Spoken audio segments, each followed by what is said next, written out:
नमस्ते। कभी सोचा है जब कोई बहुत बड़ा मजबूत साम्राज्य टूटकर बिखर जाता है तो उसके बाद असल में होता क्या है? ये सिर्फ तबाही की कहानी नहीं है, बल्कि एक जबरदस्त बदलाव की कहानी है। तो सवाल यही है कि जब एक विशाल साम्राज्य ढह जाता है तो होता क्या है? क्या सब कुछ धूल में मिल जाता है या फिर उस राख से कुछ नया जन्म लेता है? आज की हमारी पड़ताल इसी सवाल के इर्द गिर्द घूमेगी। देखिए, जवाब ये है कि वो सिर्फ गिरता नहीं है, वो ट्रांसफॉर्म हो जाता है, पूरी तरह बदल जाता है।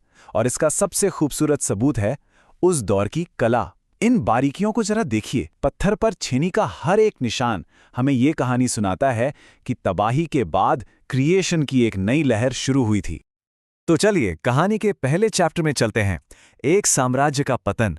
और हम बात कर रहे हैं ताकतवर मौर्य साम्राज्य की। जरा इस टाइमलाइन पर नजर डालिए। अशोक के टाइम पर, मतलब करीब 268 ईसा पूर्व में, मौर्य साम्राज्य अपने शिखर पर था। लेकिन उनकी मौत के बाद सिर्फ 50 सालों के अंदर कमजोर उत्तराधिकारियों की वजह से साम्राज्य बिखरने लगा। और फिर 185 ईसा पूर्व में आखिरी मौर्य सम्राट को उसी के सेनापति ने मार दिया। सोचिए, इतनी तेजी से सबकॉन्टिनेंट का सबसे बड़ा साम्राज्य ढह गया और पीछे छोड़ गया एक बहुत बड़ा पावर वैक्यूम। और ये जो बिखराव था ना, वो इस नक्शे में एकदम साफ दिखता है। लेफ्ट में देखिए, मौर्य साम्राज्य के नीचे एक पूरा जुड़ा हुआ सबकॉन्टिनेंट, और राइट में एक पहेली की तरह कई नए आपस में होड़ करते हुए राज्य। बस इसी उथल-पुथल वाले दौर को पुनर्गठन का युग कहा गया। तो अब बात करते हैं उन खिलाड़ियों की जो इस साम्राज्य के मलबे से पैदा हुए। ये एक तरह से इनसाइडर्स गेम था, जहां नए-नए राज्य सत्ता के लिए एक दूसरे से भिड़ रहे थे। और अपनी धाक जमाने का एक तरीका था अश्वमेध यज्ञ।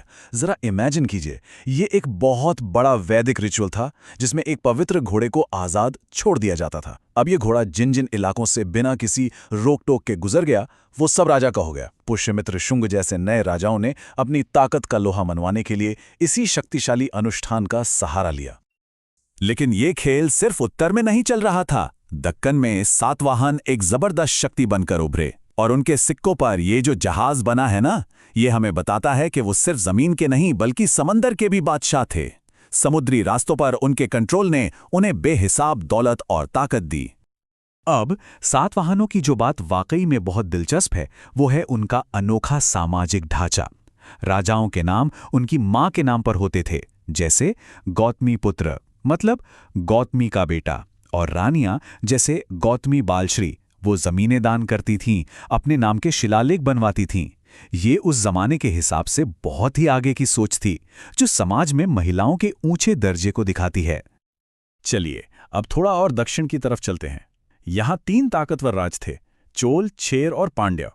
कमाल की बात यह है कि ये मौर्यों के जमाने में भी आजाद थे और इस नए दौर में और भी फले फूले। इन्हें ही कहते थे दक्षिण के 3 ताज वाले राजा। और इनकी ताकत सिर्फ जंग के मैदान में नहीं, इंजीनियरिंग में भी दिखती थी। ये जो आप देख रहे हैं, ये है ग्रैंड एनिकेट बांध, जिसे चोल राजा करिकाल ने बनवाया था। और सबसे हैरान करने वाली बात क्या है बताए? ये 2000 साल पुराना बांध आज भी काम कर रहा है। सोचिए, ये उनके विजन और स्किल का कितना बड़ा सबूत है। तो अब तक हमने बात की इनसाइडर्स की, लेकिन कहानी में अभी एक और बड़ा मोड़ आना बाकी था। अब हम बात करेंगे उन बाहरी ताकतों की जो उत्तर पश्चिम से सब कॉन्टिनेंट में दाखिल हो रही थी। हाँ, क्योंकि सत्ता का ये खेल सिर्फ अंदर वालों के लिए नहीं था। अब मैदान में कुछ नए खिलाड़ी उतरने वाले थे, और वो यहाँ के कल्चरल लैंडस्केप को हमेशा के लिए बदलने वाले थे। इस कल्चरल फ्यूजन का, इस मेलजोल का एक जीता जागता सबूत है ये हेलियोडोरस स्तंभ। इस एक इंडो ग्रीक एम्बेसडर ने भारतीय देवता वासुदेव के सम्मान में बनवाया था। 1 मिनट रुककर सोचिए इसके बारे में। एक विदेशी एक भारतीय भगवान के लिए इतना बड़ा स्तंभ बनवा रहा है। ये दिखाता है कि संस्कृतियां कितनी गहराई से एक दूसरे में मिल रही थीं। और ये मिलाप सिर्फ पत्थरों पर नहीं, सिक्कों में भी साफ दिखता है। शुरू में इंडो ग्रीक सिक्कों पर उनके अपने ग्रीक गॉड्स होते थे, लेकिन धीरे धीरे बाद के सिक्कों पर वासुदेव कृष्ण जैसे भारतीय देवता नजर आने लगे। ये बताता है कि वो सिर्फ विजेता नहीं थे, बल्कि वो यहाँ की संस्कृति को अपना रहे थे, उसमें घुल मिल रहे थे। और बस यहीं पर कहानी के दोनों धागे, अंदरूनी और बाहरी, आकर मिल जाते हैं। और इसी संगम से वो रिच कल्चरल मिक्स तैयार होता है जिसने इस पूरे युग को डिफाइन किया। इस दौर की जो कोर वैल्यू थी वो राजा खारवेल के इस एक वाक्य में छिपी है। वो खुद को हर पंथ का आदर करने वाला और हर मंदिर की मरम्मत कराने वाला कहते हैं। ये उस वक्त के लिए धार्मिक सहिष्णुता का एक जबरदस्त ऐलान था। तो चलिए अब इस पूरी कहानी से जो कुछ बड़े सवाल उठते हैं उनके जवाब ढूंढते हैं। पहला और सबसे जरूरी सवाल, आखिर इसे पुनर्गठन का युग ही क्यों कहते हैं?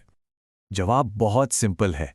एक साम्राज्य के टूटने से शक्ति का एक डायनामिक रीशफलिंग हुआ। इससे नए राज्य बने, नई कला पैदा हुई, नए सांस्कृतिक संबंध बने। मतलब ये अंत नहीं था, बल्कि एक नई शुरुआत थी, एक रीऑर्गेनाइजेशन था। और अब आखिरी सवाल, जो शायद सबसे दिलचस्प है, ये जो विदेशी आए थे वो यहाँ की संस्कृति में इतनी अच्छी तरह से घुल-मिल कैसे गए? इसका एक तरह का ब्लूप्रिंट है। पहला, उन्होंने यहाँ के धर्मों और देवी देवताओं को अपनाया। दूसरा, उन्होंने यहाँ की कला और संस्कृति को सपोर्ट किया। और तीसरा, उनकी अपनी परंपराएं यहाँ के रीति रिवाजों के साथ मिल गईं। वो सिर्फ हमलावर बनके नहीं रहे, बल्कि वो इस सब कॉन्टिनेंट की कहानी का एक हिस्सा बन गए। और आखिर में ये एक लाइन इस पूरे दौर को बहुत खूबसूरती से समेट देती है। एक लगातार चलती हुई जीवंत परंपरा के जरिए इस जमीन ने अनगिनत बदलावों के बीच खुद को बार बार समायोजित किया है। ये कहानी है लचीलेपन की और खुद को बार बार नया करने की।